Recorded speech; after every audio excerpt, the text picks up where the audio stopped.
La Corte Constitucional debe decidir en los próximos días sobre si aprueba o rechaza la forma como se realizó el acto legislativo que autoriza la reelección en el país para el presidente Uribe. Juan Manuel López Caballero y el director vamos a analizar este tema alrededor sobre todo de las presiones que ha habido sobre la Corte, las presiones mediáticas, las presiones directas y por supuesto las presiones jurídicas, el debate que hay alrededor de las tesis que sustentan la viabilidad o no de la aprobación de la reelección. Juan Manuel, bienvenido. Muchas gracias, Ramón. Comencemos entonces.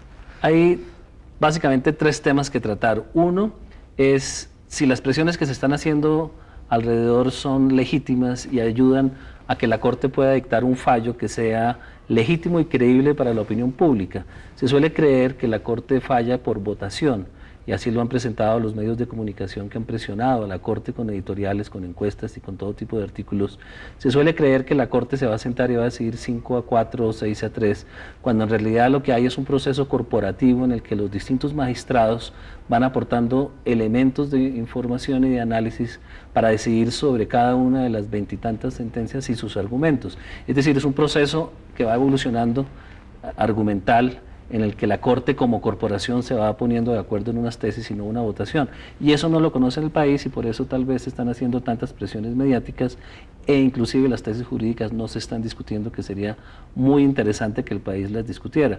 Pero por supuesto el problema es que los medios no tienen la capacidad para analizar a fondo ningún tema, son muy superficiales en general y simplifican todos los temas.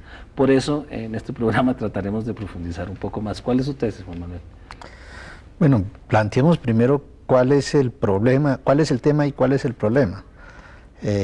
Hasta alrededor de eso no hay suficiente claridad. A la Corte no le toca decidir si la reelección es buena o es mala, y mucho menos si la reelección de Uribe es buena o es mala. Lo que le toca decidir es si se cumplieron las formalidades y los requisitos que establece la Constitución para que sea exequible, para que sea constitucional un acto legislativo, o sea, una reforma a la Constitución.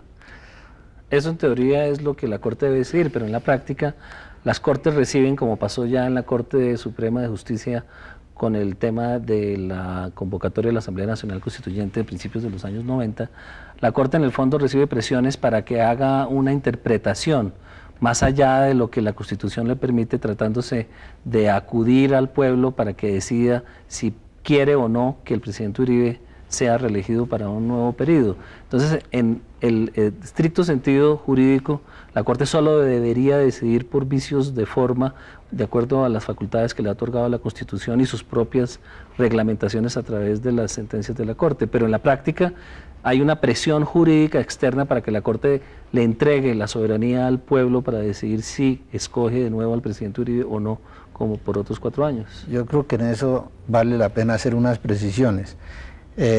La norma constitucional dice que la Corte solo podrá fallar por vicios de trámite, pero la Corte misma, dentro de la interpretación de una de las, pues de la premisa, digamos, de que su función es velar por la integralidad de la Corte, por la integridad de la Constitución, perdón, no solo por las formas, sino también por que los principios fundamentales de esa Constitución se mantengan, ha dicho que cuando las reformas que se proponen cambian sustancialmente, cambian la esencia misma de la Constitución, sí tienen competencia para pronunciarse al respecto.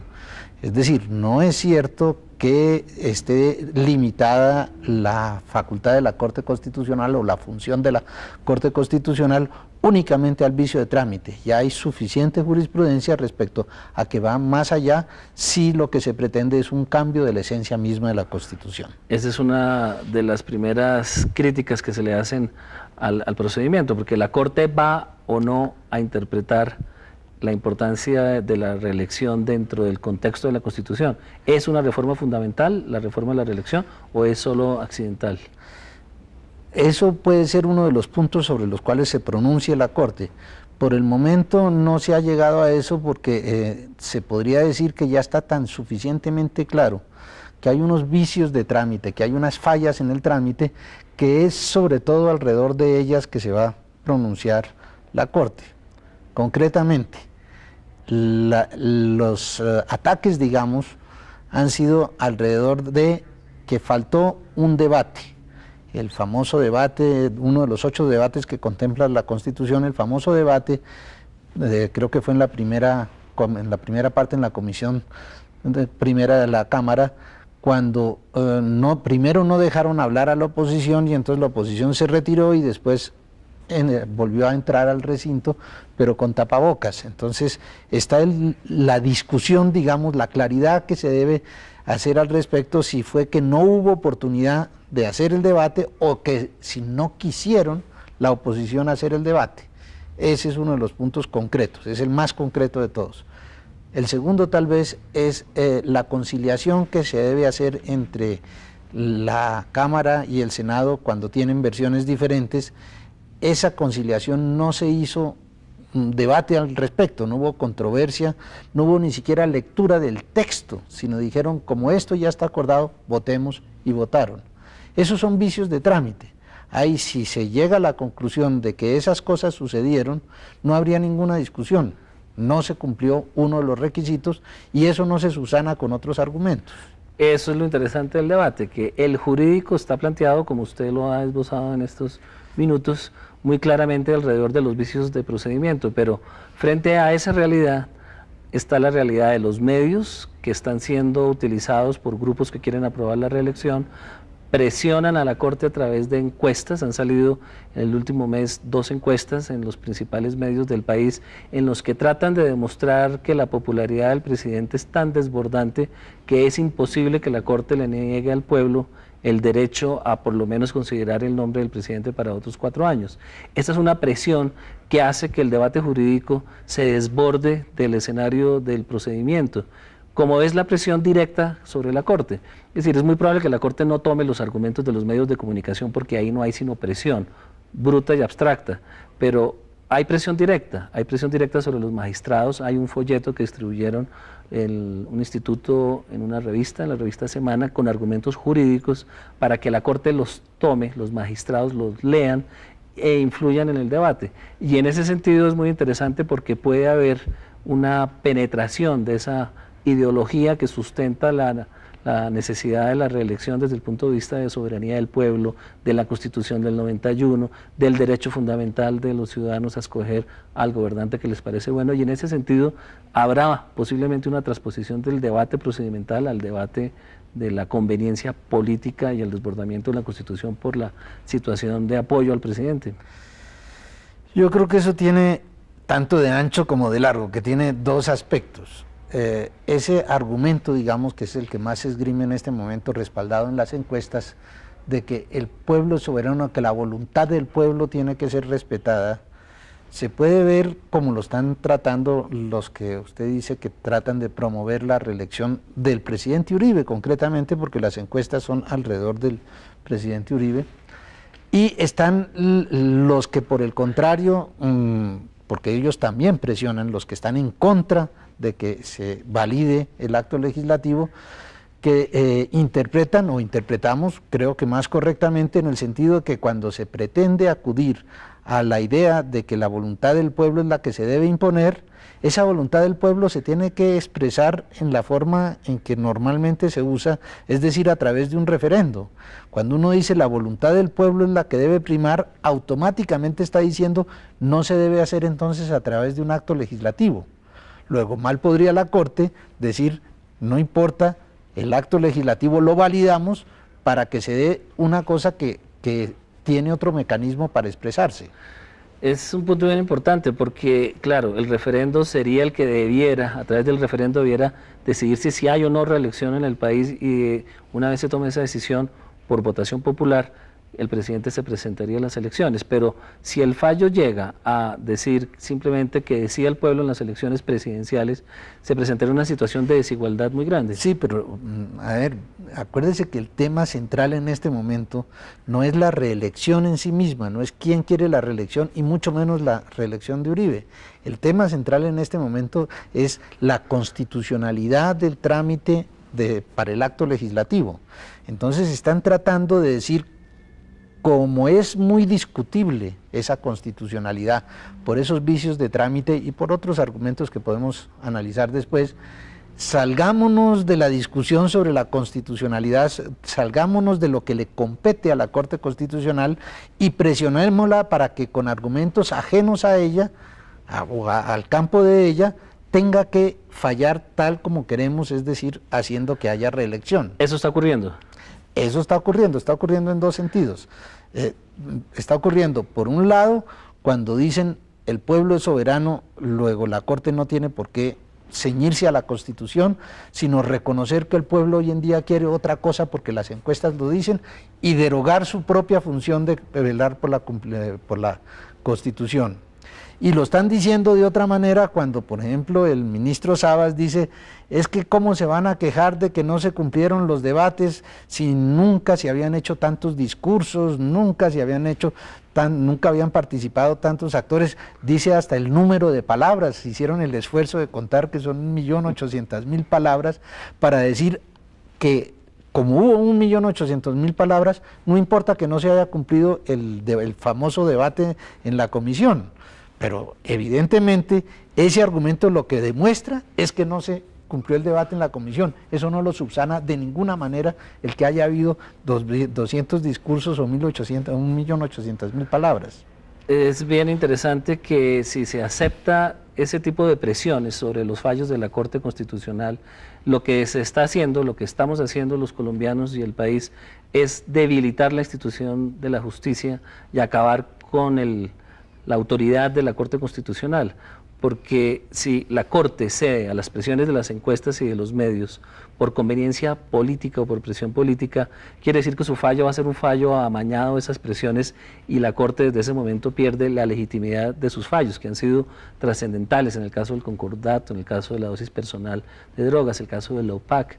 Ha habido muchas instancias en donde la Corte ha legitimado su papel a través de los fallos independientes y muy sólidos desde el punto de vista jurídico y político y moral que la han legitimado. Si en este caso su fallo no es sólido, no es consistente y queda expresamente visible para el público colombiano que obedeció solamente a las presiones de los poderes que están detrás de la reelección, la Corte va a quedar ilegitimada de ahí para adelante y creo que eso es un reto muy grande que tiene. Sí, pero fíjese que es medio paradójico. Si aceptamos, y creo que es correcto, que los otros también están haciendo presión, nos encontramos con que el descalificar, como por ejemplo estoy haciendo yo en este momento al decir que están usando argumentos indebidos, el descalificar a quienes propenden por la reelección es una forma de presionar también.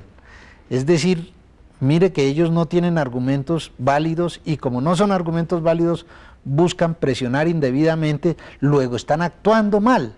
Entonces, quienes estamos defendiendo que se mantenga la Constitución en el sentido de que no se produzca la validación de este acto legislativo, estamos utilizando las fallas de quienes argumentan para presionar también. Es decir, si uno logra demostrar, y creo que estamos demostrando, que quienes están favoreciendo la validez de la reelección lo están haciendo indebidamente, nosotros también estamos no solo probando eso, sino presionando para que se falle en el sentido contrario. Es el momento para que ustedes descansen unos minutos y ya continuamos en este análisis sobre el fallo de la reelección.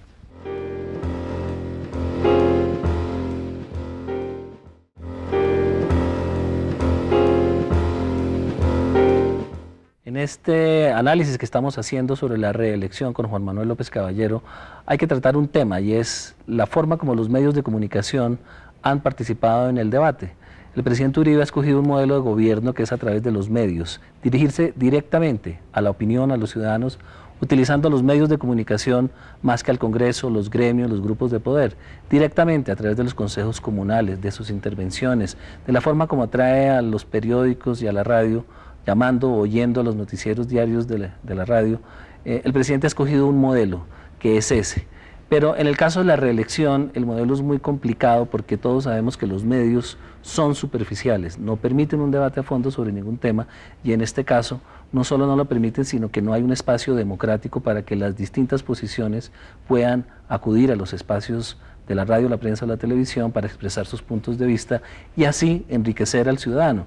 El ciudadano hoy en día, el colombiano, solamente está bombardeado por la posición a favor de la reelección, a través de los editoriales, de los artículos, de la posición del gobierno, de las encuestas, de manera que no tiene una visión completa para fijar una posición sobre una posición racional, analizada y estudiada sobre la conveniencia o no de reelegir al presidente Uribe, más que de establecer la reelección en el país. En ese sentido hay una gran desigualdad, y no sé usted cómo la analiza, Juan Manuel, porque las democracias mediáticas tienen esa desventaja, que si los medios están controlados por 2 personas, 2 canales de televisión, o por 4 personas en la radio, pues es muy difícil que la ciudadanía acceda democráticamente a esa forma moderna de las democracias, porque simplemente no hay acceso. Simplemente quienes tienen el poder de publicar folletos o de ordenarle a sus directores de noticieros que solamente salgan las posiciones favorables son los que van a imponer el contenido de ese debate y en ese sentido sesgan la formación de opinión de la mayoría de los ciudadanos. A ver, usted lo dijo en cierta forma, es que es evidente que no hay lo que se podría llamar democracia mediática si solo hay 2 o 3 dueños de los medios o si la influencia del poder gubernamental sobre los medios es tan grande que crea un unanimismo como el que estamos viendo. Nosotros no tenemos una democracia mediática, al contrario, tenemos una casi dictadura, un unanimismo mediático. Sí, y es más grave. El mejor ejemplo, digamos, es no solo lo que dicen, sino lo que distorsionan. Tomemos el caso de las encuestas. Si las encuestas dicen que, por ejemplo, las que se acaban de divulgar en estos últimos días, el presidente tiene un supuesto respaldo del 53 o del 56%, que es lo que dicen las 2 encuestas que aparecieron, lo que en realidad está diciendo es que tiene ese nivel de popularidad, ese nivel de recordación en la mente de la gente, que los ve todos los días en todos sus eventos, porque él permanentemente está de un evento en otro y los noticieros lo sacan permanentemente, tanto en imagen como en sonido, de lo que está haciendo. Entonces es obvio que la presencia permanente del presidente en las mentes de las gentes hace que sea la figura que más atracción produce, más si anda como anda el presidente Uribe, como Santa Claus, dando regalos por todas partes, dándole gusto a todo el mundo en todas partes. Pero tan es falso, digamos, que eso sea un verdadero respaldo, o que sea un caso diferente de los que han tenido los otros presidentes, que si uno se acuerda, el presidente Samper, en el peor momento, cuando estuvo más cuestionado alrededor del caso del 8000, nunca bajó del 44% en las encuestas. El único presidente que siendo presidente bajó hasta cerca del 30% fue Pastrana Chiquito, pero eso es otra situación. Pero hay otro tema que también es interesante en ese mismo sentido y es el de escándalos que se han producido en el mundo a raíz de la participación que tienen quienes financian las campañas presidenciales justamente en la influencia de la opinión pública, influenciar a la opinión pública. Aquí tenemos que el señor Santo Domingo y el señor Ardila Lule financiaron la campaña del presidente Uribe, son dueños de los medios de comunicación y ponen sus medios de comunicación al servicio de la reelección.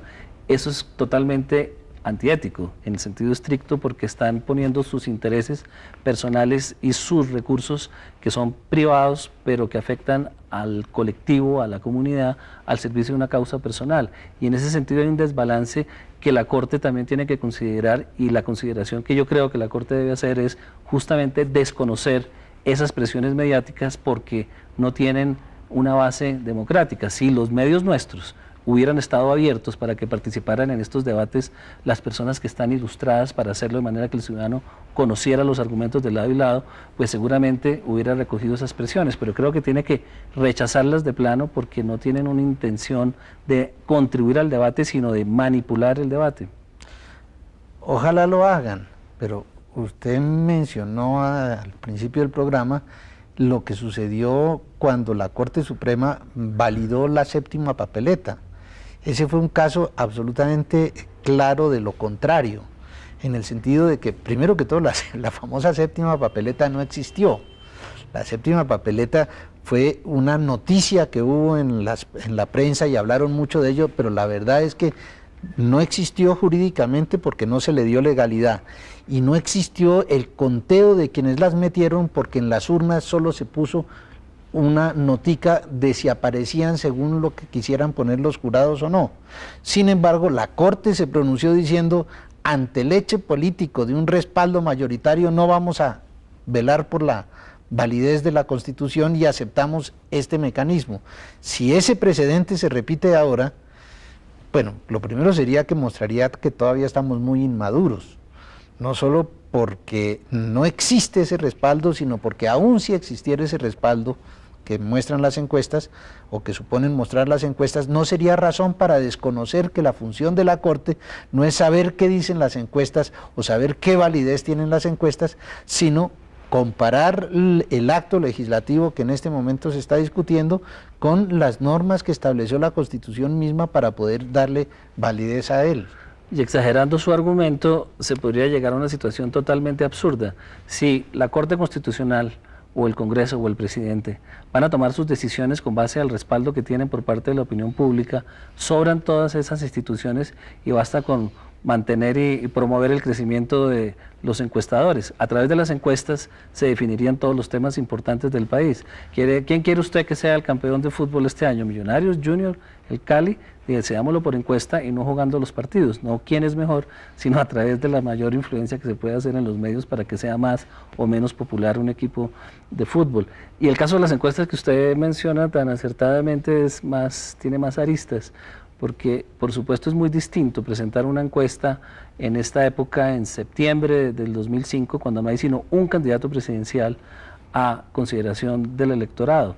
Los otros no están en campaña, no está ni Serpa, ni Gaviria, Carlos Gaviria, no está Navarro en campaña estrictamente hablando, sino el presidente Uribe a través de los medios de comunicación está haciendo su campaña solo. Entonces el ciudadano está escogiendo, como usted dijo, el nombre a mayor recordación, y en ese sentido hay una gran desigualdad. Tenemos que hacer otro corte de comerciales y ya continuamos con este análisis.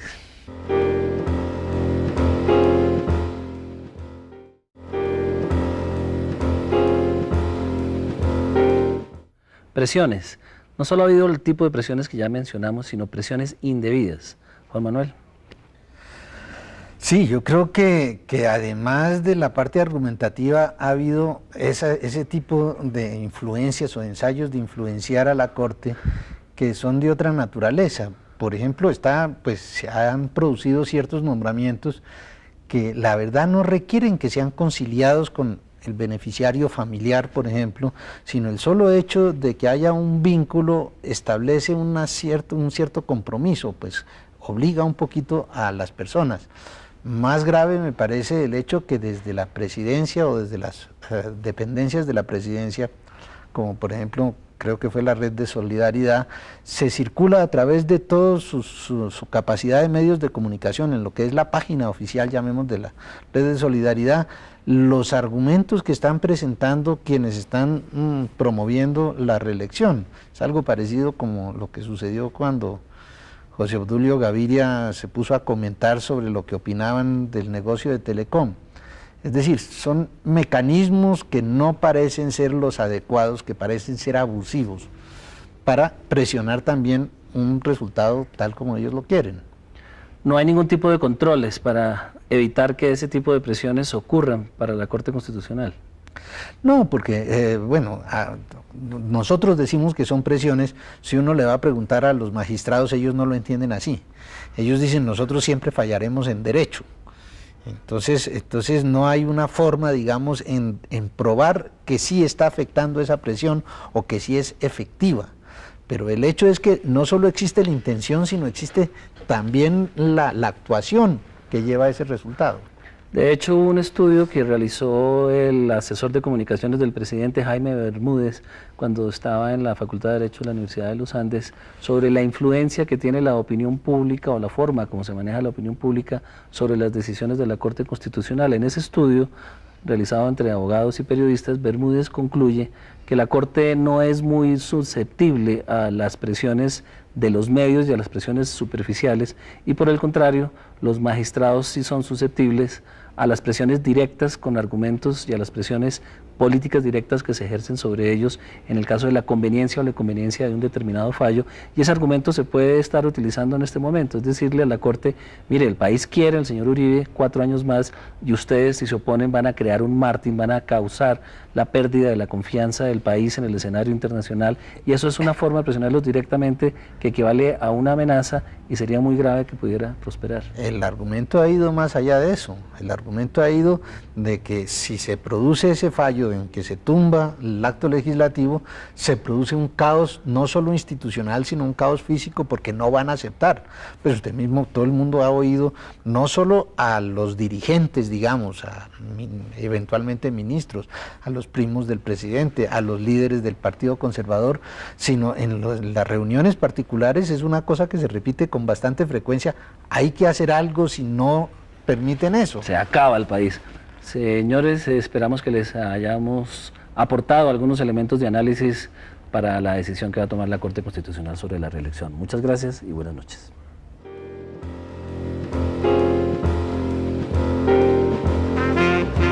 Yapa, yapa, yapa. Yapa, yapa, yapa, yapa. Yapa, yapa, yapa. Yapa, yapa, yapa, yapa. Y a pas plus belle que cette grue. Plus infidèle, y a pas non plus. Pas plus volage que cette salope. Elle déménage de l'un à l'autre. T'as beau l'aimer comme personne, sans hésiter elle t'abandonne. Plein de mérite ou bien fautif, c'est du kiff-kiff.